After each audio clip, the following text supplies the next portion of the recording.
Hello, everybody. I'm going to start with a couple questions.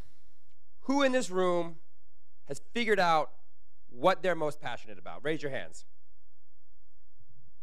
Now, of those people with your hands up, how many of you have figured out how to turn that into a career or somehow implement that into your life?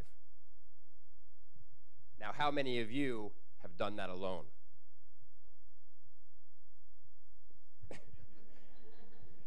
The idea here is that none of us really do this alone. We all need help. We all need someone who believes in us and who gives us a chance at that critical time. And that's why I started Mythic Bridge. Mythic Bridge, we do youth filmmaking workshops for at-risk adolescents. We take them in that critical time when they don't know what they want to do, when they're making potentially bad decisions, and we give them a way to find their passion. And that's what we're looking for. We're looking to help people discover their passion. Yeah, we are an arts organization, but we are a passion-building machine, first and foremost. We're a community of people who support one another right at that time when you could make the wrong decision and totally screw up your life. And when you might hear the word at risk and you might have visions of, who knows what you have visions of. But for me, at risk means at risk of screwing up your life, at risk of destroying your future.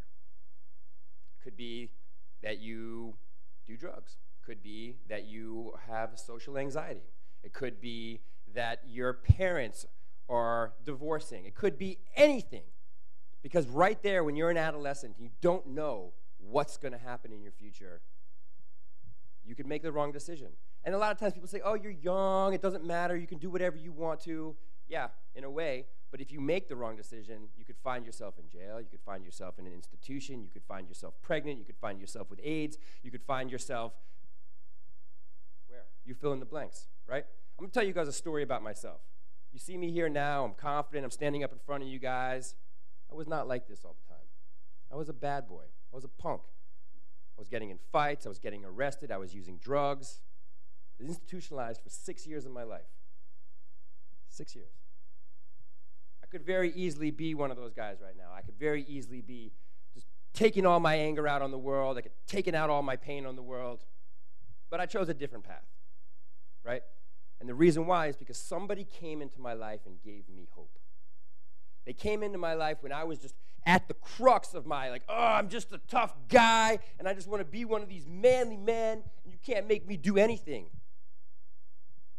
And then he made me dance. I mean, really? Dancing? Musicals? What does that even mean? Singing and dancing? No. I'm a tough guy, man. Back off. But he got through to me. He saw something in me, and he believed in me when I didn't believe in myself.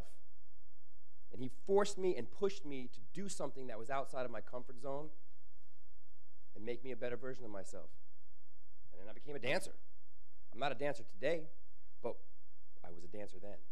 And when I was dancing, for the first time in my life, I felt passionate about something.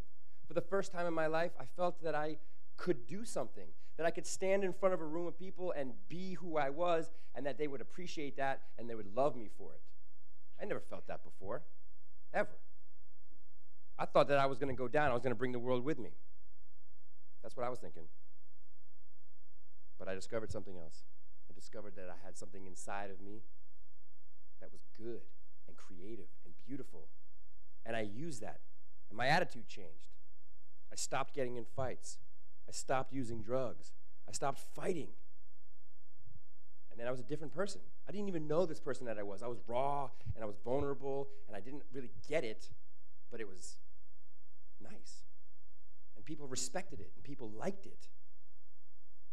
And then I went off in the world, and I, traveled and did things, and I pursued this vanity machine, and I tried to be a star, and I tried to do all those things, and it didn't really work out the way that I planned. But I knew that I wanted to feel that way. I wanted to feel the way that I did when I was up on the stage and that people were looking at me and they were appreciating what I was doing and that I was safe to do that. And so I found myself one day in the nightclub at 5 a.m. in New York City and wondering, what the hell am I doing with my life? What am I giving back to the world? And I realized that I didn't want to give up my creative dreams, but I knew I needed to do something for other people.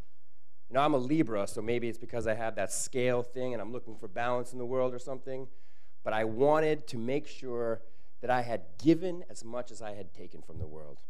And I had certainly taken a lot. I demanded a lot. I demanded attention. I demanded people to like me. I demanded to be something special.